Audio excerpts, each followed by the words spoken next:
Oke, lanjutan dari video yang pertama, yaitu tadi konsep kesetimbangan kimia. Sekarang jenis-jenis kesetimbangannya.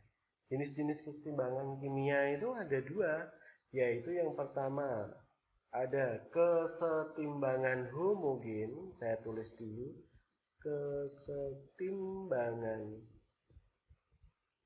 homogen. Yang kedua ada kesetimbangan heterogen. Nah, sekarang sebelum masuk ke kesetimbangan homogen dan heterogen, kita mengingat-ingat dulu materi di kelas 10.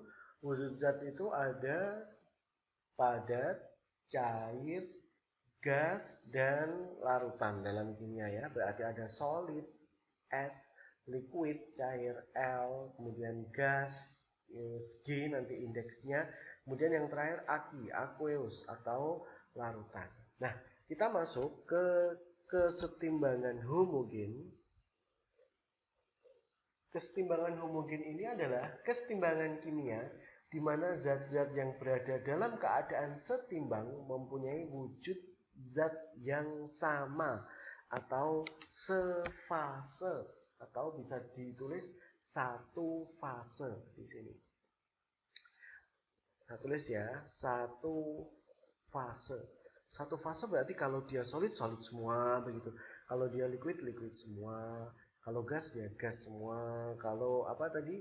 Larutan aqueous ya aqueous semua begitu. Nah, kita bisa menebak kalau kesetimbangan heterogen berarti ini terjadi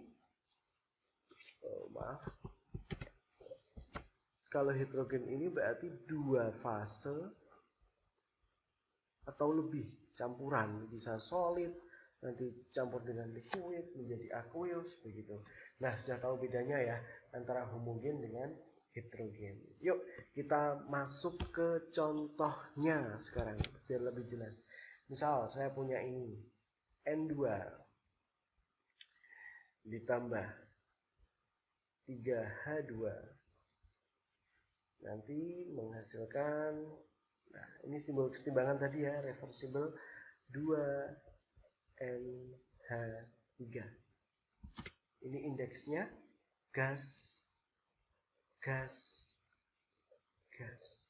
Nah ini loh yang namanya sefase, berarti dia gas, gas, gas, homogen. Berarti begitu ya.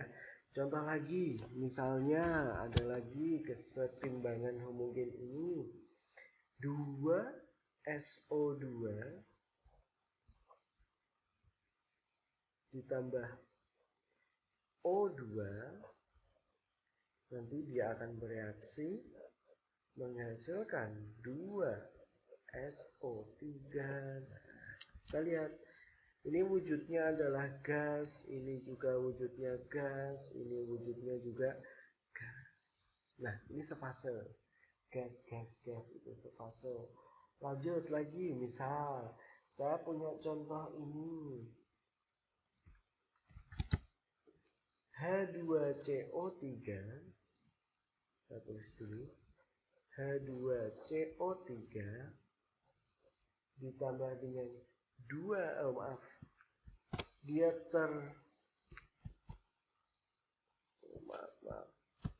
dia terurai menjadi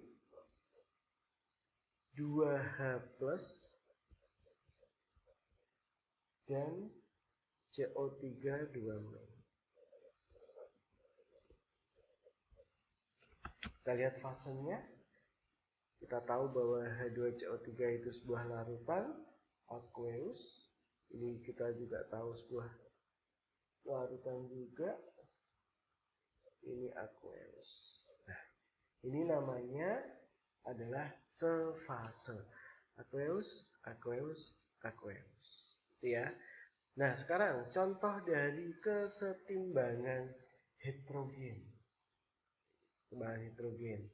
Apa saja? Contoh, misalnya dia bisa dua fase atau lebih ya. Ca, CO3 akan terurai menjadi CaO plus CO2. Yuk, fasenya sekarang kita tahu bahwa CaCO3 itu adalah solid, padat.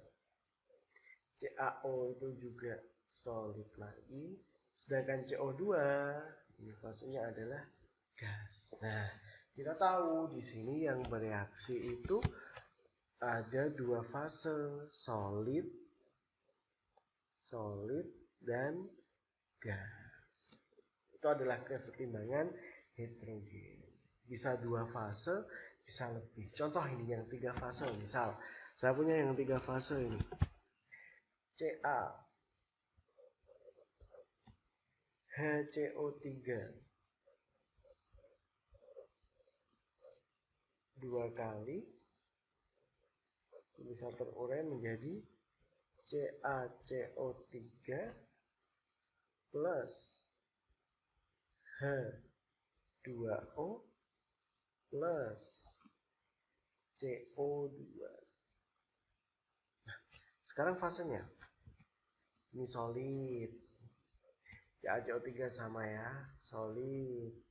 H2O kita tahu H2O wujudnya adalah cair, air, yang ini wujudnya adalah gas. Nah, ini kita lihat ada solid 1, solid, liquid 2, gas ini 3. Berarti bisa 3 fase atau 2 fase atau lebih. Itu adalah kesetimbangan hidrogen. Nah, kita sudah tahu ya, ada 2 macam kesetimbangan di sini. Ada kesetimbangan homogen, ada kesetimbangan hidrogen. Kita lanjut ke video berikutnya tentang tetapan kesetimbangan. Oke.